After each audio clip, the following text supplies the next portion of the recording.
విశ్వాసులారా, ప్రభు పేరిట మీకు శుభవందనాలు తెలియజేస్తున్నాము.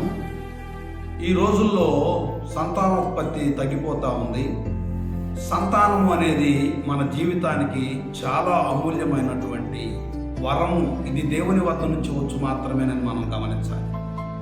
యాకోబు తన భార్య అయినటువంటి రాహేలు విషయంలో, రాహేలు నాకు పిల్లలు లేరు, నాకు బిడ్డలనివ్వమని తన పెనిమిటిని పోరాడినప్పుడు యాకోబు, నేను దేవునికి ప్రతిగా ఉన్నానా, దేవుడే నీకు సంతానం ఇచ్చేవాడని యాకోబు రాహేలుతో అన్న మాటని మనం జ్ఞాపకం చేసుకోవాలి.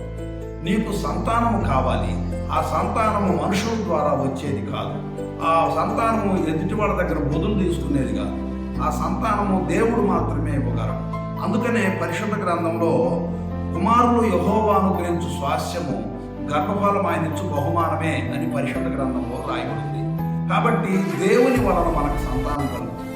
ఈ సంతానం పొందాలి అంటే దేవుని మీద మనం ఆధ్యాత్మిక పోరాటం, ప్రార్థనా పోరాటం, కన్నీటి పోరాటం, విశ్వాస పోరాటంతో ప్రభువుని గెలవవచ్చును. ప్రభువు మీద పోరాడి మనం ఆయన మెప్పుని పొందవచ్చును ప్రియులారా. ఎందుకంటే ఇశ్రాయేలు దేవుడు రాళ్లకు పిల్లలను పుట్టించగలడు అని పరిశుద్ధ గ్రంథంలో రాయబడినటువంటి మాట. కనుక సహోదరి అన్న, ఆమె మనుషులను నమ్మకుండా దేవుని సన్నిధిలో